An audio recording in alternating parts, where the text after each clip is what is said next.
Barbara. I'm Cheryl. And I'm Naima. We're three Black moms.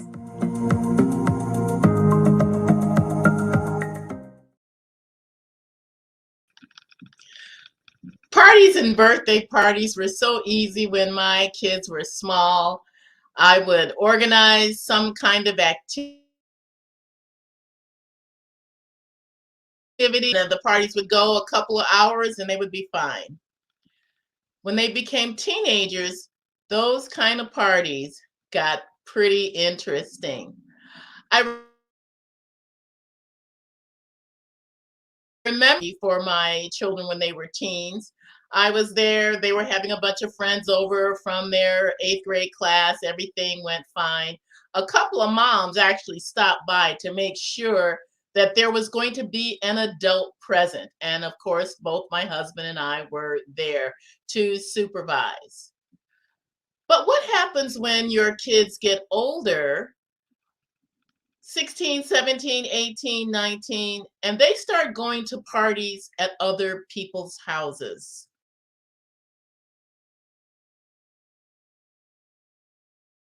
Them, how do you guard against problems that can happen at other people's house parties? Sisters, what are your thoughts? How Well, did you when they were teens? Barbara, you tend to be your internet is going in and out a little bit today, so you're freezing on us. I'm not sure Oh, if so you're aware. sorry. Can you still hear me talk? I can Yeah. hear you, but it's a little delayed, but now we can hear you. Well, Okay. I'll jump in real quick here. And Sarah's her last birthday party under my purview was the Sweet 16. And that was only because from the ages of 12 to 15, I said I'd had enough. We did all kind of theme parties, and I could go down the gamut, and I think we've talked on that before. And then the sweets, and then because a lot of her friends were Latinas, there were a lot of quinceañeras when she turned 15. So of course she wanted her version, which was the 16. Now, the thing is that what you have to remember, well, obviously it was all supervised. There were like 75 kids there. We rented a hall. It was great. But when she got older, like her last year of high school and right into going into that summer before she left for college, it was party central. Every time she got a chance to go somewhere, she would. Half the time, she didn't even know the people. She kind of started hanging out with these people that she barely knew. It was like, oh, I just have to find a party because it's like my last, summer on earth or something. But what you have to do, I think, is first make some ground rules. One, now I didn't do it at the time because I wasn't aware that I was able to, but I would keep their locations on their phones. And that's one thing, so that you know where they are, or if something happens, you know where they're supposed to have been and where they weren't. The other thing is you have to just like really lay the ground rules of when an argument starts, I don't care if you just walked in the door, it's time to go. And that's the thing. What happens a lot of times at parties is that kids get in trouble, kids get into fights, kids get shot or stabbed, or something terrible happens, or the cops come and everybody gets arrested or goes to jail, is because they don't learn the warning signs of when it's time to go. And that's the most important thing I think that we have to teach our kids. We can't just say, well, no, you can't go to that party. And of course, a lot of times they're going to sneak out anyway. But you can say, look, I need to know where you said you're going to be. I need you to be there. I need you to keep your location on. And I need you to be wary of your surroundings. Know where the exits are. First thing, just like when you go into any other place nowadays, know where the exits are, and be ready to go. If it starts getting bad, be ready to go. Yeah. Naima, any thoughts? Well, I definitely agree with that that standard of staying as long as it's peaceful, and then realizing that if a fight is about to break out, you don't need to watch a show because fights these days are deadly because children carry deadly weapons and they can make things into deadly weapons, knives, etc. So if a party is not peaceful, then you don't need to be there. Now, Zakia's upbringing was very restricted in terms of hanging out and partying, all that. That was not her lifestyle at all. Matter of fact, I think when she turned 16 and she wanted to get her nose pierced. And I'm like, oh no. And she's like, Mom, I do everything else right. I get straight A's in school. I don't hang out. I don't party. I come straight home from school. This is the one crazy thing I want to do. So, I mean, that was a convincing argument because I had never had issues with her wanting to hang out and go to wild parties or anything. But now she did have a friend who was going to have a Sweet 16 party. And of course, you know, it, like you say, somebody else's house, you don't know who it is. And I'm like, Zakia, I don't know. And she was like, but Mom, my friend's my friend's grandfather is a pastor, you know, it's at his house. And I'm like, yeah, some of these pastors are kind of wild. I don't know. But now the funny thing is, now years ago, I was a member of this very well-known pastor in Chicago, Reverend T.L. Barrett. I was, member at his church, and then I was also in the home improvement business. So I had done a lot of remodeling at his home. And then of course that was like decades ago, right? Before marriage, everything. So, fast forward now, Zakia, teenager, hanging out with friends and so forth. And all of her children were, all of her friends were like, honor roll types. And so I thought, okay, if she's, her friend having a party, that grandfather's house was a pastor, maybe it might be safe. So I said, well, let me drive you there and, just kind of survey, kind of hang around a while, make sure it's okay. And she gave me the address and I thought, that address sounds kind of familiar. I remember it had been decades since I'd been there. But then, and then drove to the house. I looked at the house. This house looks awfully familiar. And then when I got inside, I'm like, oh, I've been here. I know these people because it was my old pastor of the church. And I'm like, oh, okay, well, I guess you're safe here. And of course, I stayed around a little while and talked to some of the other parents who'd been. It was well supervised, and the pastor and his wife, they were there, and so I felt it was comfortable. And I don't think I stayed for the whole party. I did leave after being there for a little while. And, when she was ready to leave, she called me and I came and got her.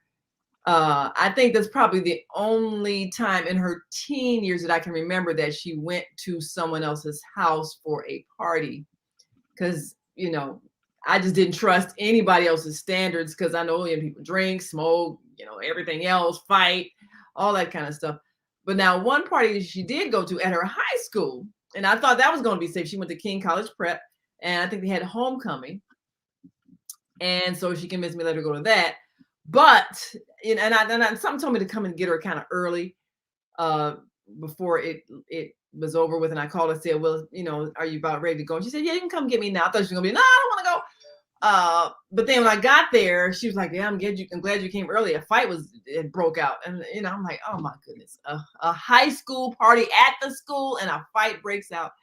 So like you're saying, Cheryl, when the fight breaks out, it's time to go. So she was ready to go when I came and got her because the fight had broke out. And, how that energy that's in the air when there was a fight and you still kind of feel a little bit of tension and all that. So,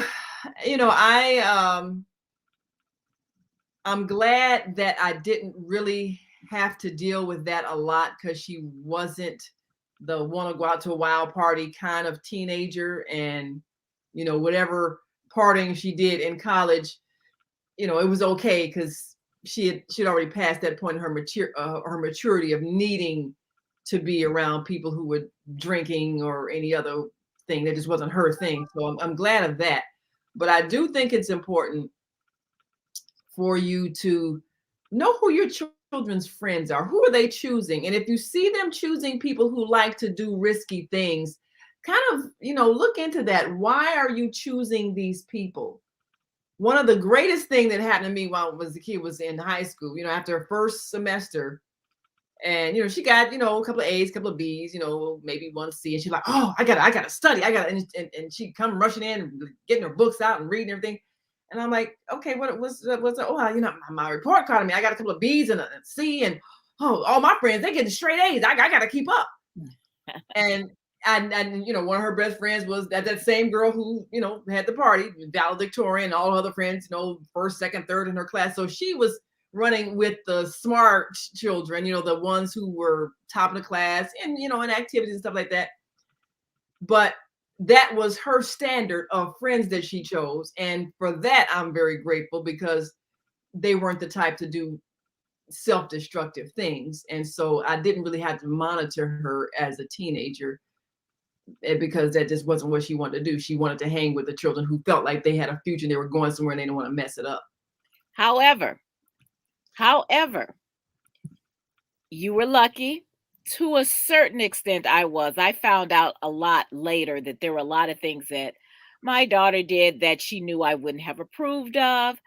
And I found out much later, well, you know what? She survived it, and that's fine.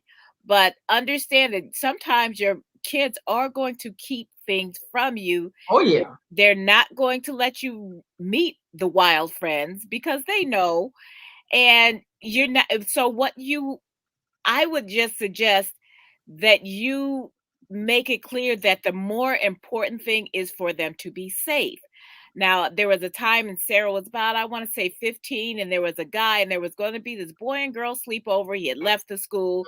He had moved out to the suburbs. His mother had left, or his mother had left. He had been living downtown. They had all been good friends, and she convinced me, and I said, I'm not really great about that, but a lot of her friends were going, so it was going to be okay. That's going to be fine. What do they do on a sleepover? Nobody sleeps anyway. Well, I'd already told her, if you ever feel uncomfortable at any point, call me. And I was on my way home from work. It was like one of those nights I was working till, I don't know, 1 or 2 in the morning. And I got a text from her saying, can you come and get me? So I, texted her back. That was before you got home? Even? That was before I got home. I was literally, through the tunnel, almost at my neighborhood. So as soon as I got through the tunnel, I turned right back around, headed right on out. Well, the kid, and she says, I don't know whatever happened to him. But he got into, after he moved into his father's house, his father and stepmother's house, and I guess there were some older siblings, he really got into smoking a lot of weed. Well, I mean, this is before I suppose she's experimented herself, but it also was before it was legal. So I think one of his stepsisters came in and brought weed with a boyfriend or something, and some of the kids wanted to start, and she got very uncomfortable. So she texted me, and I came and got her, and and she was afraid we were going to be angry. And I says, no, we're not angry, because you did the right thing. Once you become uncomfortable in any situation, and it's time to go, because you don't know. Chances are, I mean, nobody, got arrested that night. Of course, we're talking lily white suburbs, so of course they don't arrest white kids for that. But that's but another story. but the thing is that she was uncomfortable in the situation. She did not want to be there anymore, and she knew that that was the mature thing to do. Now, sometimes when they get a little bit older, they're less discerning when they get uncomfortable, and they kind of want to go along to get along.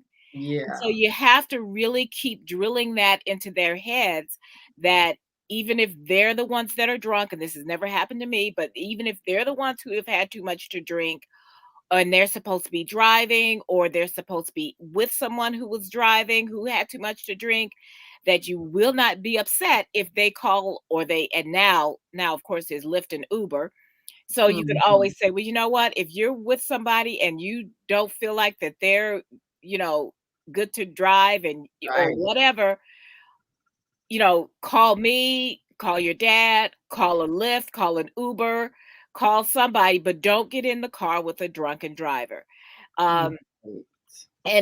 or a drunk driver who's going to be driving like that. So, I mean, there's other things. And like I said, now when they're older, we're talking 17, 18.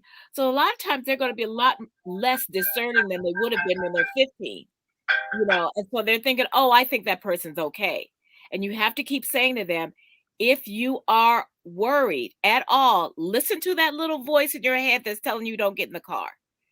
And that's for parties, that's for anything else. So I think what we have to do is we have not just monitor our teenage, we have to monitor their attitudes before they walk out the door. We have to monitor them to let them know, if you are in a bad situation, you don't have to try to work it out on your own. That's what parents are for. Those things are so important. And I have to say that Lorelai was a little bit of a cautionary tale, because she would go to these parties and they would start out fine, and then a fight would break out. And before you know it, Lorelai's purse has been stolen, her wallet has been stolen. At one party, her coat had been stolen. And then I get these calls, come and pick me up, because the way they were supposed to get back home is not working out. And then she doesn't have her identification because it has been stolen. I started to think, I think some of these fights are planned. They get people distracted watching the fight or indulging in the fight. And meanwhile, someone is in the back rummaging through someone's stuff and stealing things. After a number of these incidences happened in her life, she started learning how to pick and choose what kind of party she was going to be going to. Because I had the party talk with all three of my kids when they were teenagers. These are the things to look for. Well, number one, is there a parent on the premises? And I don't mean, they're upstairs and they don't know what's going on. If a parent is not home, you are not allowed to go. Now, of course, when they were younger teenagers, I could monitor that kind of thing. When they got older and had gone off to college, of course, they're going to pick what kind of entertainment and events and parties they're going to go to. But there was this one funny incident that happened, and I'm trying to remember exactly how old my teens were at the time. But they were old enough to be at home by themselves. So I'm thinking they're 16. John and Lorelai are probably 16, and Lavinia's already gone off to college. And Eric and I went away for a weekend retreat. And it was only going to be an overnight. We were gone overnight. And we come back, and our neighbor said, oh, your kids had a wild party last night. I thought they were joking. But seriously, they were not joking. They had to call security to make all these teenagers go home.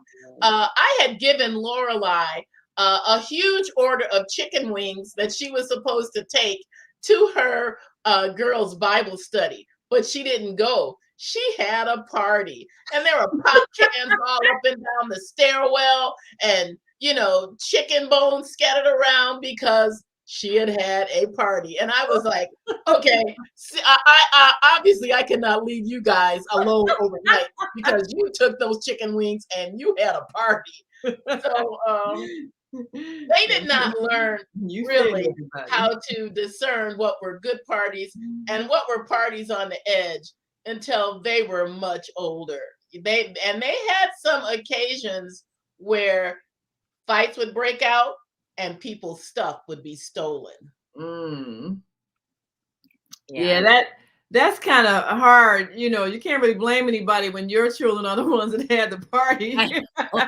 I know. It's like sometimes your kids are the bad influence too. So we're all sitting around talking about, well, they have to watch their friends. Sometimes their friends need to be watching you.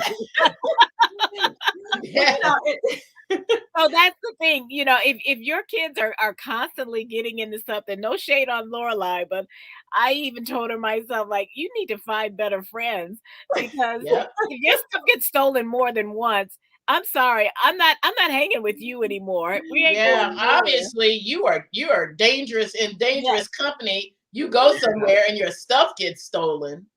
Yeah. So why do you keep on showing up for these people? It's like Right. there's no party that's worth getting your coat stolen, your wallet stolen, Your your purse, shoes. your shoes, anything else.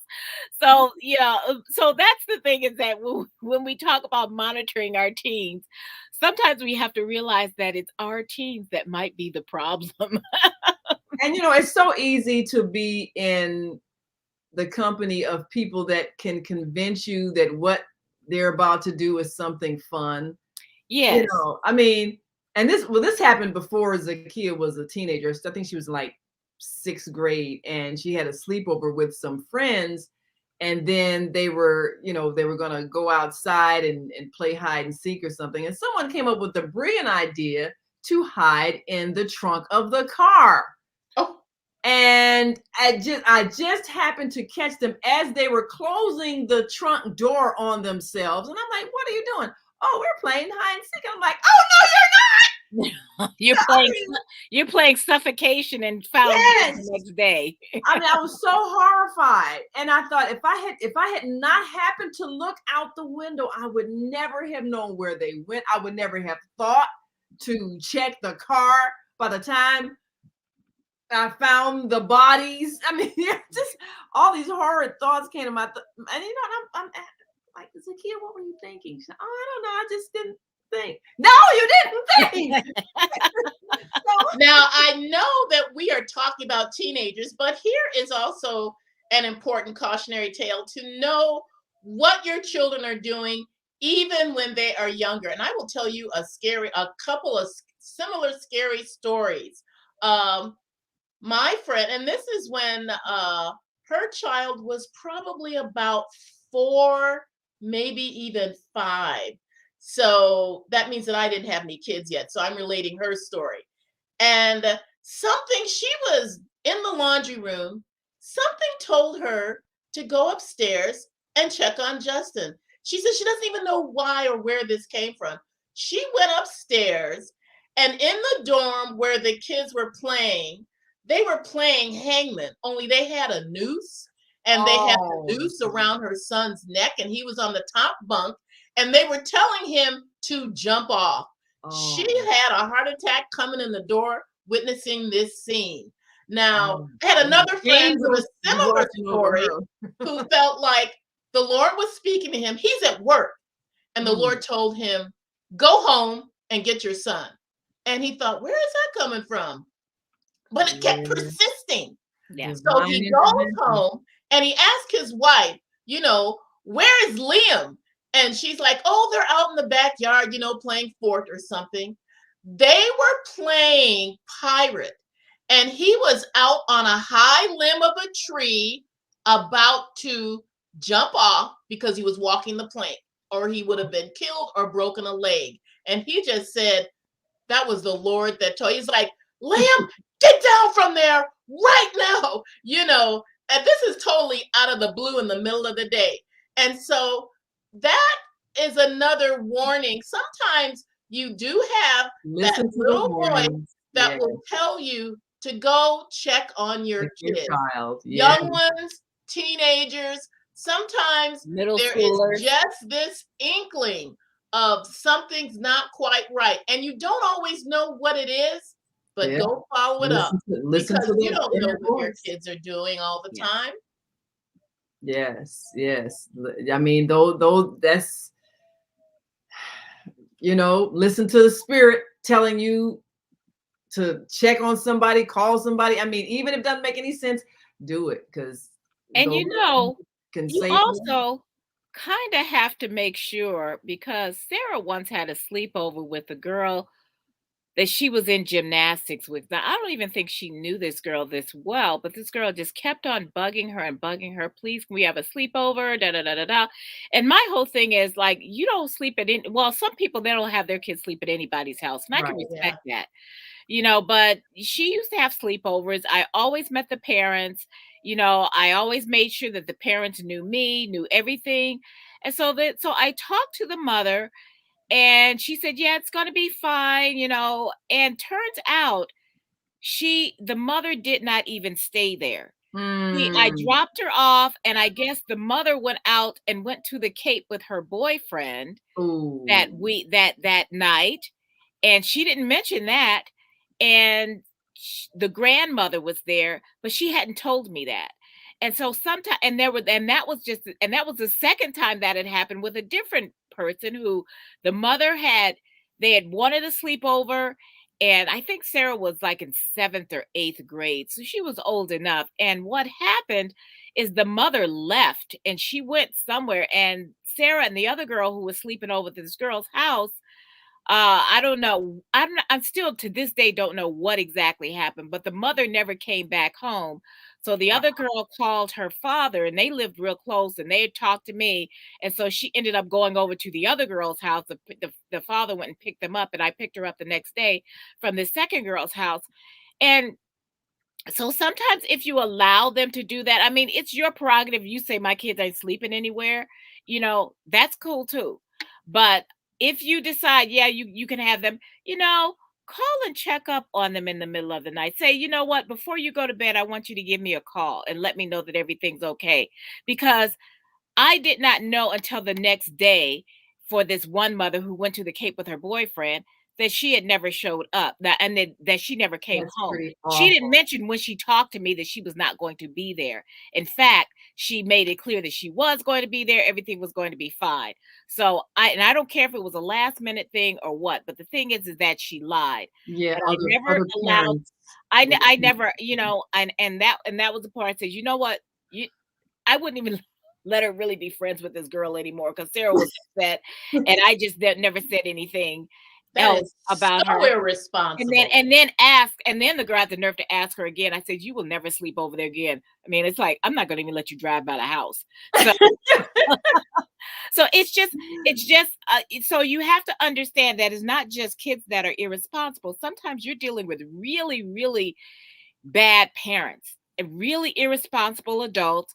They will lie. They will not tell you what's going on. I mean, if the mother had called and said, "Look, I've had an emergency. I have to leave. I'll be back," something, but they don't do that. They just disappear and they feel like, okay, my kids aren't alone because their friends are over. No, that doesn't fly with me. Yeah, you still need adult You supervision. need That's the adults, whole point. especially when they're Under 21? when they're under 121. 16. At least, Yeah. and really, they shouldn't be sleeping anywhere else most of the time anyway. You need to know what's going on. And after a while, it's like, you know what? Come home and go to bed. Yeah. I mean, I never had Zakia's sleep over at anybody's house that I was not friends with the mother. And most of her, I mean, all her friends were like in the school. So I knew all the parents. We were in the parent council together and all that. We had, as a matter of fact, we had sleepovers at the school. Oh Yeah, yeah, it was male and yeah. female, but it was chaperone, well chaperone. We had games, we had fun. So we had a lot of fun with. So I fulfilled her desire and need for that in safe environments with Right. other parents who also understood the importance of safety and making sure that parties are well supervised, well chaperoned, safe activities. And then that way you're not sitting at home in anxiety wondering what happened or finding out something awful happened afterwards, Yes. years later. Yes. Exactly. And you do always find out this stuff years later. You're like, what? And usually they don't tell you until years later when it's too late. And you know what? And there's no point in being mad about it then because there's nothing you can do. You can't ground them when they're, change And your it's class. 25. yeah, Go back to the future. yes. There's nothing you can do. Nothing you can And my kids had those great sleepovers. I never let them sleep over at other people's house. I was trying to think, did they ever have a overnight at someone's house? No, I always had the overnights, except for the overnight when Eric and I went away for the weekend, and it was at the party. just John and Lorelai, and they had a cast of thousands.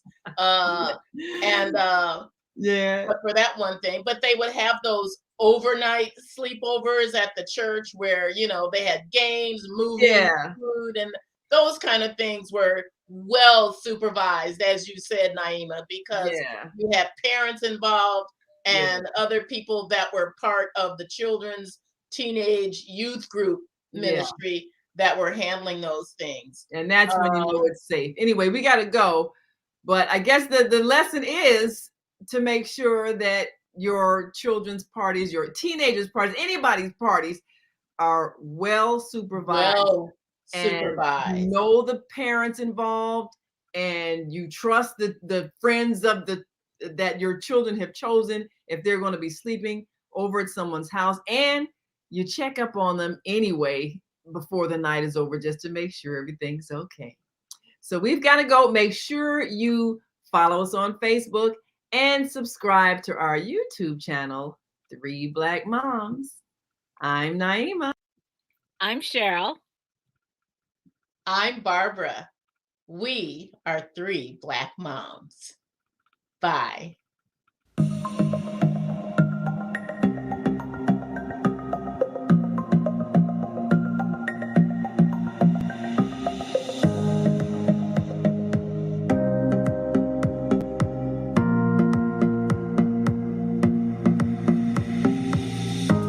Hi, I'm Barbara. I'm Cheryl. And I'm Naima. We're 3 Black Moms.